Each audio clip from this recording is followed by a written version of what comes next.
सूत्र, ठीक है। पहला है अकु विसर्जनीयः कंठ्यः, दूसरा है इचु यशास तालव्यः, तीसरा है उपपद्मानीयः ओष्ठ्यः, ऋतुरसः मूर्धन्यः, ऋतुरसः दन्त्यः, एदेतौ कंठ्य तालव्यौ, ओदोतौ कंठ्योष्ठ्यौ, वकारो दन्त्योष्ठ्या, नयन नमः स्वस्थान नासिका स्थान। ये 9 सूत्र हैं और इन 9 सूत्रों के माध्यम से संपूर्ण हिंदी वर्णमाला अथवा संस्कृत वर्णमाला जो है इसके अंदर आ जाती है। अब इसको समझना है, ठीक है। ये है क्या? अकु विसर्जनीय कंठा। कौन बताएगा? समझ में आया कुछ? क्या नाम है आपका? अद्वितीय। इसका मतलब क्या है? नहीं पता? बैठो, अभी देखो पता लगेगा। देखिए, आ का मतलब है अ और आ, ई का मतलब होगा ई और ई, एक ही जाति के। अब देखिए इसको पहले वाले को अ, आ, ठीक है। और कु, अगला वर्ड है कु। कु का मतलब है कु बराबर का वर्ग। कु का मतलब क्या है? का वर्ग। का वर्ग में कौन कौन से वर्ड आते हैं?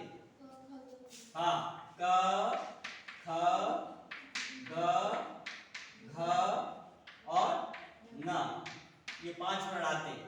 देखिए संस्कृत में कितना इसको शॉर्ट कर दिया। हिंदी में कवर्ग बोलते हैं, संस्कृत में उसको कु कह दिया।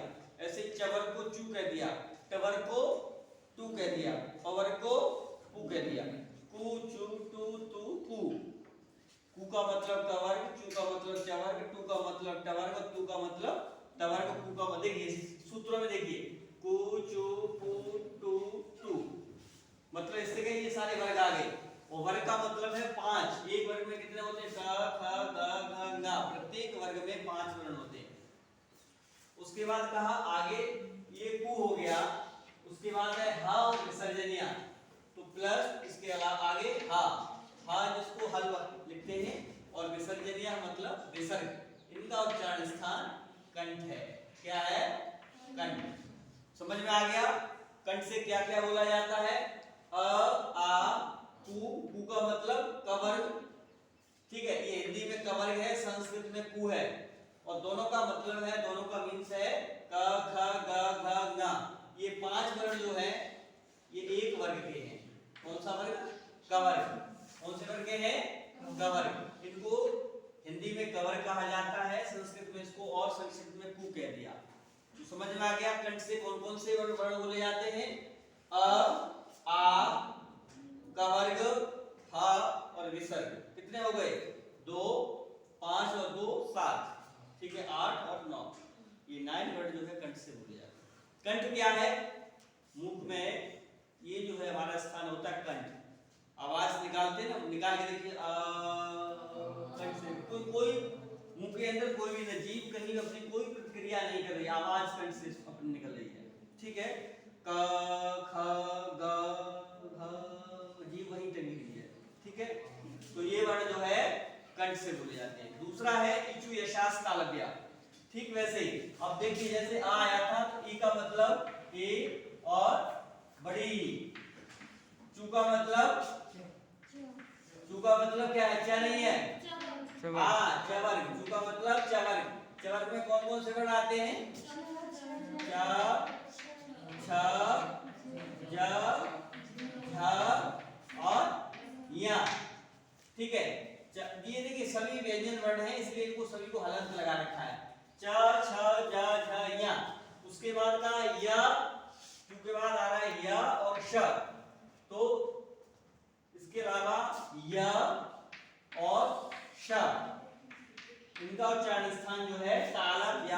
तालव्य का मतलब है तालु। इनका उच्चारण स्थान क्या है? तालु। किसका? दोनों ई, चवर्ग, य और श, इनका उच्चारण स्थान क्या है? तालु। तालु कहाँ है? मुंह के अंदर तालु कहाँ है? कौन बताएगा? पता है किसी को? जीभ के ऊपर। हाँ, जीभ के ऊपर जो गड्ढा होता है ना, यहाँ पर ऊपर, इसलिए बच्चे को बोला, छोटा बच्चा जब ज्यादा होता है तो बोलते हैं ना, यहाँ पर मारना चोट लगने से उसके तालु, क्योंकि इसका जो है ना ऊपर वाला पार्ट है, उस पर ठीक है। तो तालु जो है जीभ के ऊपर जो गड्ढा है उसको तालु बोलते हैं। उच्चारण करके देखिए कि जीभ देखिए च ऊपर जीभ उड़ रही है ना, जीभ जो है च छ ऊपर टच हो रही है, च छ ज झ य श। अब देखिए श में भी जीभ जो है ऊपर जाएगी श, ठीक है। श जीभ को ऊपर बोलना है श, जब करेंगे श का उच्चारण करेंगे तो जीभ होनी चाहिए। तो इचु यशास तालव्यः, दोनों प्रकार के ई चवर्ग य और श, इनका उच्चारण स्थान क्या है? तालु है। तालु कहाँ है? जीभ के ऊपर जो गड्ढा है वहां पर उस गड्ढे से जीभ को टच करते हुए इन वर्णों को बोलना है, ठीक है। अगला है उपपदमानीय ओष्ठ्य। अब उपपदमानीय उ कमा बड़ा उ, उसके बाद है उपदमा उ, उ का मतलब वही उ बराबर पवर्ग। पवर्ग में कौन कौन से आएंगे? प फ ब भ और म, ये आते हैं आपके पवर्ग में, ठीक है। उसके बाद कहा उपदमानीय। उपदमानी क्या होता है? ये एक प्रकार का ऐसा चिन्ह होता है संस्कृत में, और सरल ऐसे समझिए इस प्रकार का चिन्ह लगा होता है उपदमानी, इसको बोलते हैं उपदमानी। ये वैदिक संस्कृत में प्राय प्रयोग होता है। हमारी लौकिक संस्कृत है, संस्कृत भी दो प्रकार की है, एक वैदिक होती है दूसरी लौकिक होती है। हम लोग जिस संस्कृत को पढ़ रहे हैं वो लौकिक संस्कृत है, लोक में जो प्रचलित है। वो वैदिक जो संस्कृत होती है वो वेदों में प्रयुक्त होती है, उपनिषदों में प्रयुक्त होती है, दर्शनों में, ठीक है। तो इनका उच्चारण स्थान दोनों उ पवर्ग और उपदमानी, इनका उच्चारण स्थान जो है ओष्ठ है। क्या है? ओष्ठ। ओष्ठ किसको कहते हैं? हाँ, होठ को कहते हैं, ठीक है। बोलिए देखिए, होठ से जब हमारी जीभ टच होती है प फ, देखिए दोनों होठ मिल रहे हैं ना, प फ ब भ, उसके बाद क्या है? उ, दोनों होठ देखिए मिल रहे हैं ना, तो इनका उच्चारण स्थान क्या है? ओष्ठ है, ओठ है, ठीक है। प्रैक्टिकली करके देखिए, प्रोनाउंसिएशन का वर्णों का उच्चारण करके देखिए। केवल लिखे हुए अगला है ऋतु रसा मूर्धन्य। संस्कृत में री, छोटी री और बड़ी री। उसके बाद टू का मतलब टवर्ग, टू बराबर टवर्ग। टवर्ग में क्या क्या आएगा? ट ठ ड ढ और ण, इनका उच्चारण स्थान। उसके अलावा आगे कहा र और श, ये जो है मूर्धा से बोले जाते हैं। कहां से बोले जाते हैं? मूर्धा। ऋतु रसाः मूर्धन्या। क्या बोला? ऋतु रसाः मूर्धन्या। ये वर्ड जो है री, ह्रस्व और दीर्घ। अब आप बोलोगे री भी दो प्रकार की होती है, जैसे अ छोटा और बड़ा बोलते हैं ना, ह्रस्व माने छोटा, दीर्घ माने बड़ा। तो वैसे ही री, देखिए ह्रस्व भी इस प्रकार लिखी जाती है और दीर्घ इस प्रकार से लिखी जाती है। अब बोलोगे संस्कृत में दीर्घ कहां पर लिखा? जैसे पितृ है, पितृ शब्द आपने इस प्रकार लिख दिया, ठीक है। ये छोटी री है। जब यही री इस प्रकार लिख जाती है ना, उल्टा थ्री ऐसा जब चिन्ह लग जाता है तो वो दीर्घ री होती है। पितृणाम, पितृ प्लस ऋणम पितृणाम, इधर भी री है, दोनों प्रकार की री मिलकर के दोनों तरफ री है, दीर्घ री हो जाती है। दीर्घ पितृ प्लस ऋणम पितृणम, होत्री प्लस ऋणम होत्रीणम, तो इस प्रकार ये त्रि दीर्घ हो गई और ये ह्रस्व है। तो दोनों प्रकार की री, टू का मतलब टवर्ग, उसके बाद र और श, इनका उच्चारण स्थान क्या है? मूर्धा। मूर्धा क्या है? जीभ के नीचे। तालु ऊपर थी जीभ के, मूर्धा नीचे है। वो बोल के देखिए, ट, जीभ पीछे की तरफ उठती है, ट ठ ड ढ ण है, र श श। अब देखिए ताला की शाम में जीभ ऊपर टच हो रही थी, मूर्धन्य और इसमें मूर्धन्य शाम में जीभ नीचे की तरफ श श। क्या बोला? श, ऊपर नहीं ले जाना, श, जीभ को नीचे बोलना है, श। इनका उच्चारण स्थान क्या है? मूर्धा। ऋतु रसाः मूर्धन्यः। सूत्र को क्या बोलेंगे? ऋतु रसाः मूर्धन्यः। अगला है लृतु रसाः दंत्या, लृ, और टू का मतलब वही तवर्ग। तवर्ग में क्या क्या है? त थ द ध न, त थ द ध न, दो चार पांच, ये पांच वर्ग हो गए। त थ द ध न। और कहा ल ऋतु लसा, स, ल और स, इनका उच्चारण स्थान दंत्य है। क्या है? दंत्य। दंत्य मतलब जब जीभ जिह्वा जो हमारी जीभ जो है दांत से टच होती है तो दंत्य। समझ में आ गया? लृ, लृ वर्णस्य दीर्घा न भवति न संधि, लृ जो है दीर्घ नहीं होता है। ठीक है। उसके अलावा टू का मतलब तवर त थ द बोल के देखिए त थ द ध न, ल, ल के नीचे की तरफ यदि नई की जीभ जाती है तो करना है सर, सर दांत से टच हो रही है सर, देखिए जीभ जो हमारी दांत से सर, सर। अब श नहीं बोलना, श, श ऊपर नहीं ले जानी जीभ, नीचे नहीं ले जानी, दांत से टच करनी सर। हाँ हिंदी में बोलते हैं ना सड़क वाला सिंपल सा। तो अब देखिए तीनों श, तालु, मूर्धा और दंत्य, तीनों श जो है उनका उच्चारण जो है अलग-अलग होना चाहिए। अगला है ए एतौ कंठ तालव्यौ। अगला है ए और ऐ, ए और ऐ इनका उच्चारण स्थान कंठ और तालु है। क्या है? कंठ और तालु, तालु। ठीक है। ये दो स्थानों से बोले जाते हैं क्योंकि ये संयुक्त स्वर हैं। और ई मिलकर के ए होता है, गुण संधि पड़ी है ना, गुण संधि पड़ी है और ई मिलकर के ए हो जाता है। तो उच्चारण स्थान कंठ का और ई तालु। तालु का क्या है? ई कहां से बोली जाती है? तालु से। आ कहां से बोला जाता है? कंठ से।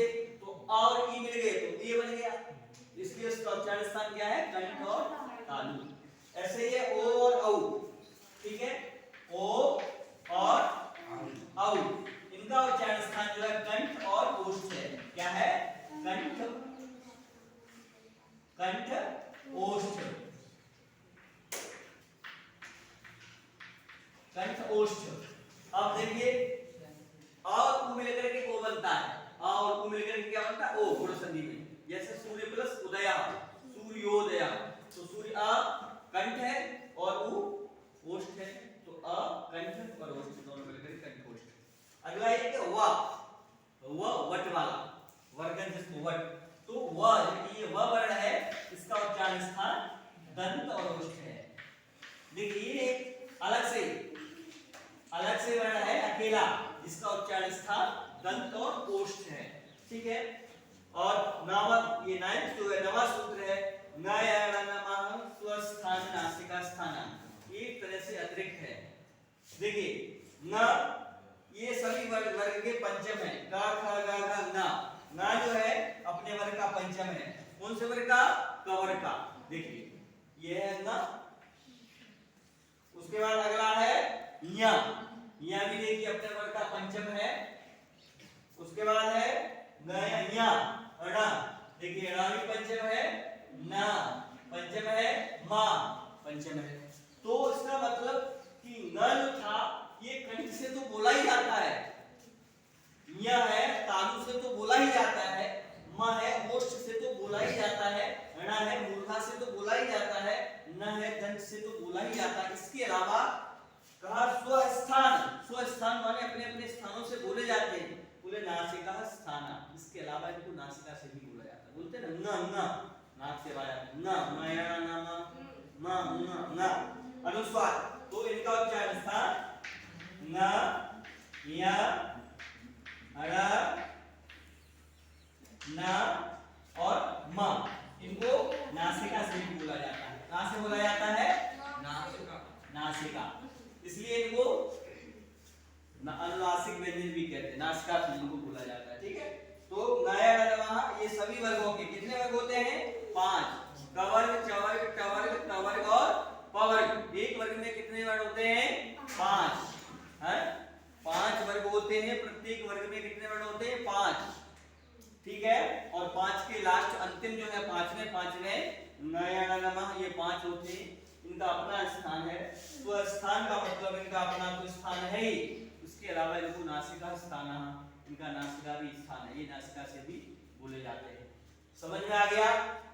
अब तो किसी को कुछ डाउट नहीं है, आराम से कर लेंगे। आपसे पूछ लिया जाए फ वर्ण का उच्चारण स्थान क्या है? नंद बताइए। ओष्ठ। Very good. अब तो यहाँ लिखा हुआ है ना, बताओ दिया व वट वाला व का उच्चारण स्थान क्या है? तालु। हाँ आप बोलिए। ट का उ का उच्चारण स्थान पावर का क्या है? पावर। प केवल प।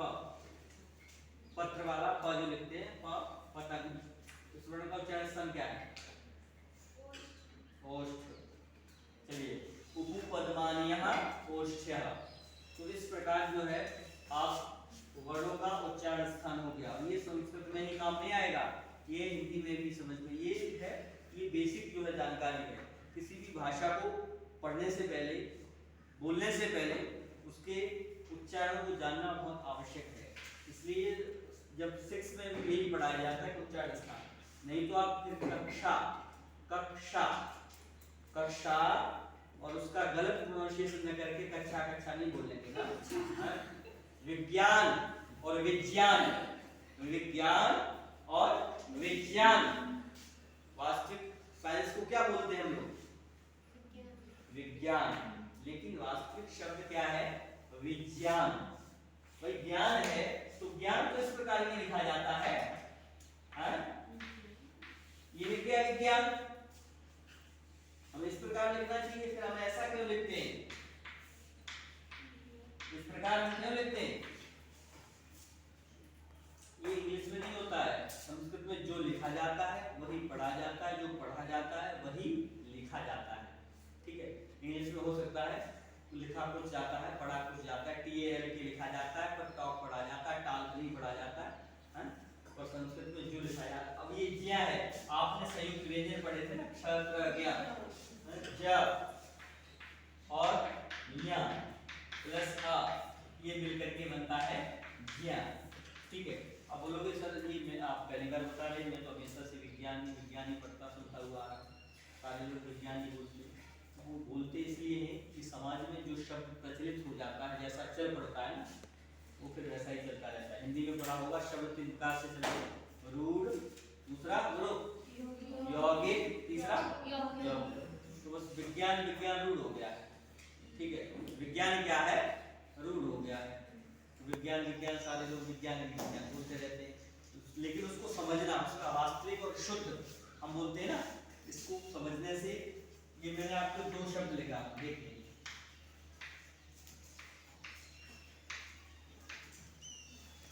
ठीक है, क्या लिखा है ऊपर वाला? खड़े हो बोलो। बुद्ध। बेटा श है, मां नहीं। क्या लिखा है? माल रास्ता का उसे बोलो। शुद्ध। और नीचे वाला शुद्ध। हाँ गुड, कट जाओ। देखिए ऊपर वाला शुद्ध और नीचे वाला शुद्ध। और तुम दोनों को ये शुद्ध बोल दोगे तो क्या होगा? ऊपर वाले का अर्थ है शुद्ध, इसका अर्थ है प्योर, विदाउट मिलावट किसी भी चीज के। नीचे वाला शब्द क्या है? शुद्ध क्रिया होती है। हाँ, हम हिंदू रीति रिवाज के अनुसार कोई व्यक्ति किसी की डेथ हो जाती है, उसके तीसरे दिन उसका जो क्रियाकर्म होता है उसको क्या बोलते हैं? बोलते हैं ना, धरती सफाई, उसको जो है ना शुद्धता के लिए जो कार्य किया जाता है तो शुद्ध। यदि आपने दोनों के उच्चारण में कोई अंतर नहीं किया, शुद्ध और शुद्ध में कोई अंतर नहीं समझा, तो अर्थ का अनर्थ हो जाएगा, दूसरा अर्थ निकल जाएगा। ठीक है, निकलेगा ना? इसलिए शब्दों का उच्चारण जो है वो सोच समझ करके करना चाहिए। इसीलिए उच्चारण स्थान जो है किसी भी भाषा को पढ़ने से पहले उसको समझने के लिए बहुत आवश्यक